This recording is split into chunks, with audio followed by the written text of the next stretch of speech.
हरे कृष्णा।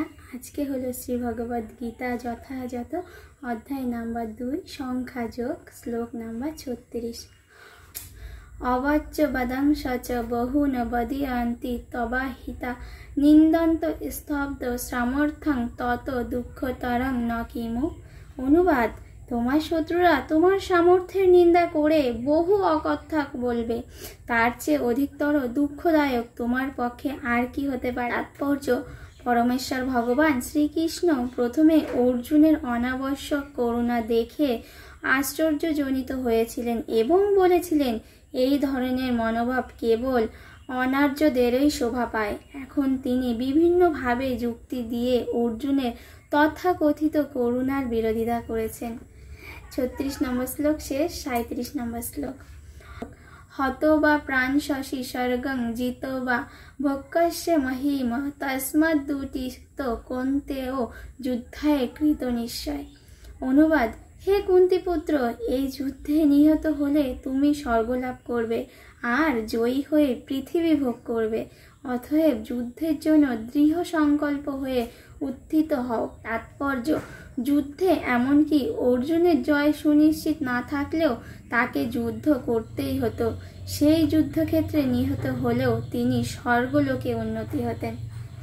37 নম্বর শ্লোকটা এখানে শেষ। 38 নম্বর শ্লোক।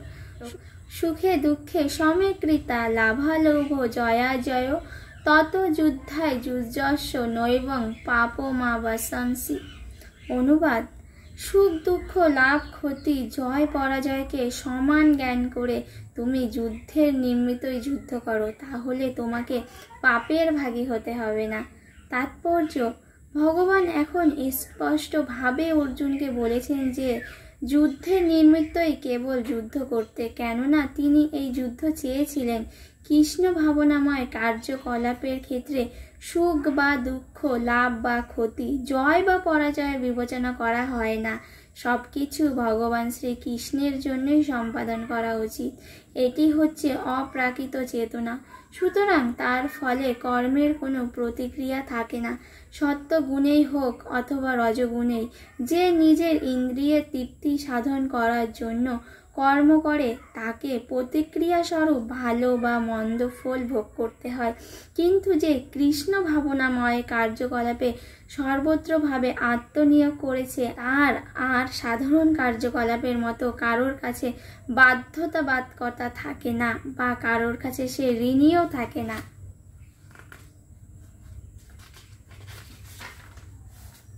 যিনি সমস্ত কর্তব্য কর্ম পরিত্যাগ করে শ্রীকৃষ্ণ বা মুকুন্দের চরণে নিজেকে সর্বতোভাবে উৎসর্গ করেছেন, তিনি দেবতা, ঋষি, জনসাধারণ, পিতৃ, পুরুষ কারোর কাছে ঋণী বা ব্যতীত থাকেন না।